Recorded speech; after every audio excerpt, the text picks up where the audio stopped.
La courte présentation que je vais vous faire, c'est pour pouvoir illustrer ce que c'est qu'être la région de l'innovation. Parce que la région Occitanie, bien sûr, on pense à l'innovation technologique, industrielle, avec bien sûr Airbus, le spatial, l'innovation environnementale, je l'ai détaillé ce matin, l'innovation éducative, mais il y a également l'innovation citoyenne.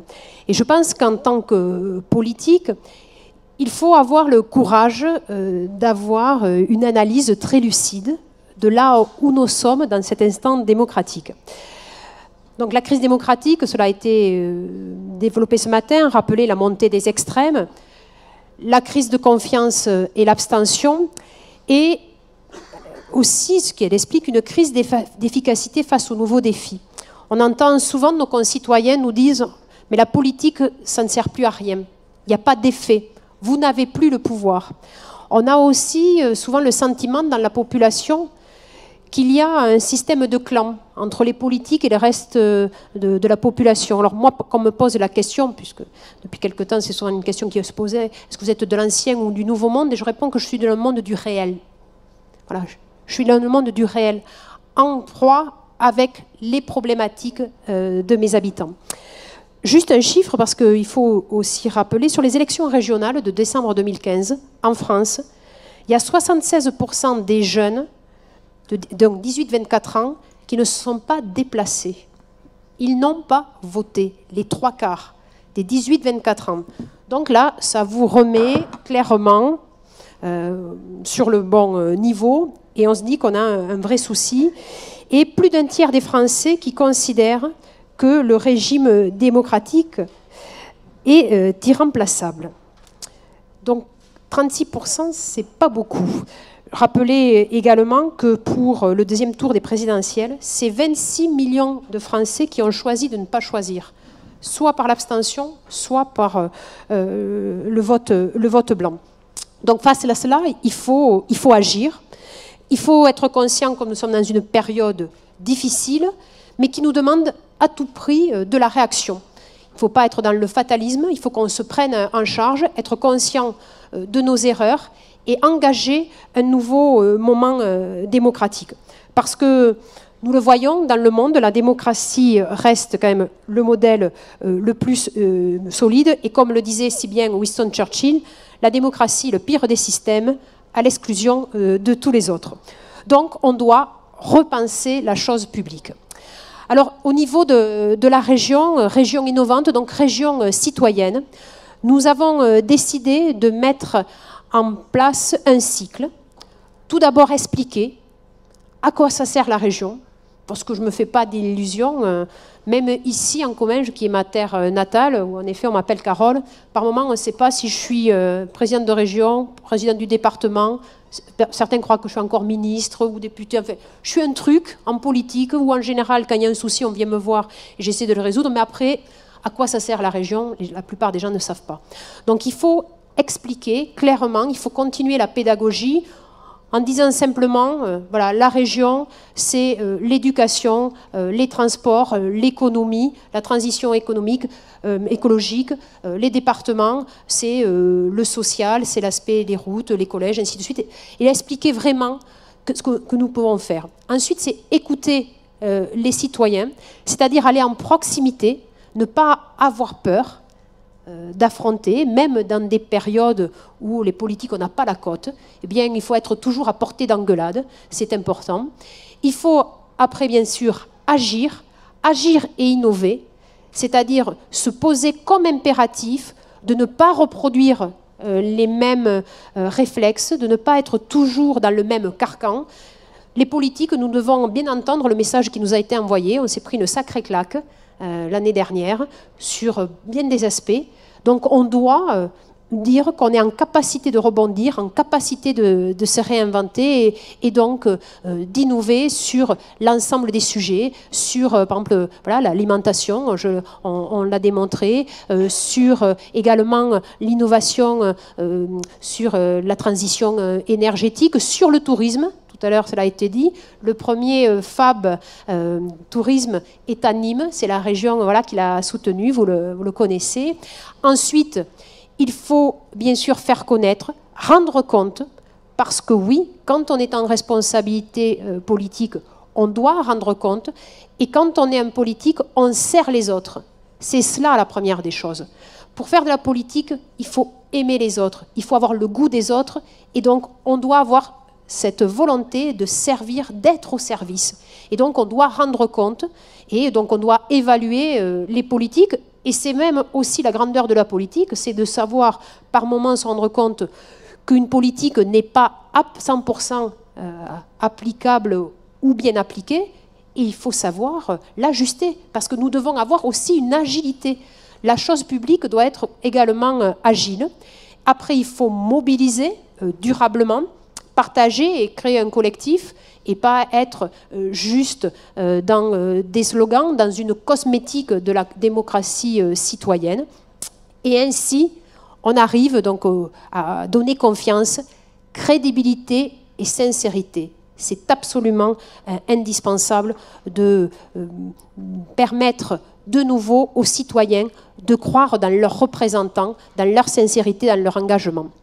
Madame la comtesse, il te reste 6 minutes. Très bien. Alors, donc, pour renouveler le contrat avec les citoyens, dialoguer, concerter avec l'ensemble des partenaires et innover progressivement et concrètement, et savoir aussi expliquer la complexité de la décision publique.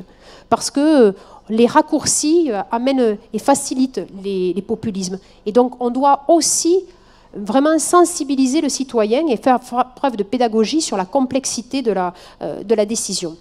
Donc, des instances de concertation renouvelées, voilà ce que nous avons mis en place. Tout d'abord, l'Assemblée des territoires. Alors, qu'est-ce que c'est que l'Assemblée des territoires? En fait, nous avons le territoire régional qui est représenté par des métropoles, des agglomérations et aussi, par exemple, des communautés de communes. La problématique des intercommunalités dans ma région, c'est qu'il y en a 150. Et donc, nous avons choisi plutôt de travailler sur les territoires de projet, c'est-à-dire les anciens pays, les PETR, ou les parcs naturels régionaux, et les métropoles. Et là, nous avons donné un nombre de représentants équivalent par territoire, quelle que soit la population. C'est ainsi qu'on reconnaît le territoire et pas uniquement. Mais les métropoles ont joué le jeu, et la métropole de Toulouse, son représentant est là, je ne le vois plus, mais voilà, Bertrand, voilà. La métropole de Toulouse a tout à fait compris que dans cette assemblée des territoires, le représentant de l'Aubrac, eh bien, il aurait autant de poids que le représentant d'une métropole ou d'une agglo, pour qu'il puisse y avoir un vrai dialogue et pour qu'il puisse y avoir une écoute qui ne soit pas proportionnée au poids ou au nombre dans une assemblée. Donc c'est 158 élus et nous les réunissons parce que c'est le dialogue entre des territoires urbains et des territoires ruraux, c'est aussi le partage d'expériences entre différents territoires et c'est la mutualisation, c'est démontrer l'intelligence collective. C'est le Parlement de la mer. Alors ça, c'est un de mes prédécesseurs, c'est Christian Bourquin, qui était président de la région Languedoc-Roussillon, qui avait lancé le Parlement de la mer. C'est une instance où il y a acteurs privés et publics. Et pourquoi nous avons obtenu sur les 4 sites en France pour l'éolien flottant, pourquoi nous en avons obtenu la moitié? 2 sont dans notre région, une dans l'Aude, un dans les Pyrénées-Orientales. C'est parce qu'à travers ce Parlement de la mer, nous avons présenté un dossier où il y avait une acceptabilité de cet éolien flottant. C'est-à-dire aussi bien par les pêcheurs, aussi bien par les associations environnementales, par les populations, bien entendu, voilà, par la sphère aussi économique. Et ça nous permet d'avoir un dialogue qui anticipe et qui permet vraiment de permettre un déroulement plus rapide sur les projets. Nous venons de créer le Parlement de la montagne, inspiré du Parlement de la mer. Et là, c'est là aussi la réunion des acteurs publics et privés. Et donc, nous allons aboutir, Madame la sous-préfète l'indiquait, nous allons aboutir sur un plan de montagne qui va être mené avec l'État. Et nous avons aussi, à travers le Parlement de la mer, mis en place le plan Littoral 21. Si vous préférez, c'est le nouveau plan Racine. Et dans ce plan Littoral 21, il y a bien sûr l'État, la région, mais également la Caisse des dépôts et consignations. Et nous avions un peu anticipé sur la Banque des territoires que la Caisse des dépôts vient de créer. Le Conseil régional des jeunes, donc là aussi 158 jeunes qui donc viennent d'avoir été, disons, candidatés, c'était sur l'année 2017-2018. On les a installés, ça c'était au mois de juin. Et là, à travers ce conseil régional des jeunes, ils vont participer sur l'élaboration des budgets dans les lycées, puisque nous avons décidé qu'il y ait des budgets participatifs dans les lycées, dans d'autres politiques, parce que faire des politiques pour la jeunesse, on a la chance dans notre région d'avoir un tiers de la population qui a moins de 30 ans, donc c'est une région jeune, mais il faut vraiment les associer et partir de leurs besoins, parce que même si on se sent toujours très jeune, on se rend compte quand même que vraiment cette population, elle a plein de choses à nous dire, à nous faire partager, et elle aborde souvent les problématiques de façon tout à fait différente. Donc, conseil régional des jeunes qui est en œuvre. Alors, les budgets participatifs, oui, c'est à quoi je pensais. Bien, là, nous nous sommes inspirés de ce qui se fait à Paris. Donc, Emmanuel qui est par là, voilà, donc voilà, là-bas. Voilà. Donc, j'avais appelé Anne en lui disant, écoute, j'ai envie de lancer ce genre de dispositif. Donnez-nous, faites-nous partager votre expérience, et nous l'avons décliné ici en Occitanie, dans la région, et en même temps, le président du département du Gers, lui aussi, a décidé d'aller dans cette dynamique. Également une instance de dialogue et de concertation sur Handicap Occitanie pour vraiment démontrer qu'on peut arriver à trouver des positions communes et qu'il y a vraiment un vrai dialogue fructueux, parce qu'une région innovante, c'est aussi une région pour toutes et pour tous, accessible dans tous les sens du terme. Après, nous avons mis en place une nouvelle étape incontournable.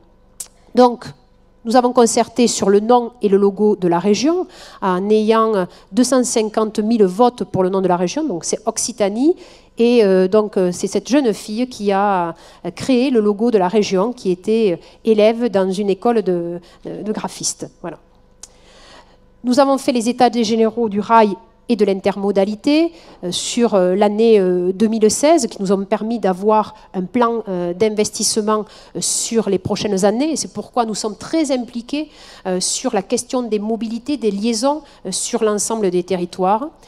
Nous avons également lancé Région à énergie positive, première région à énergie positive d'Europe, avec plusieurs étapes, la concertation avec les experts, avec la société civile et l'élaboration ensuite des scénarios.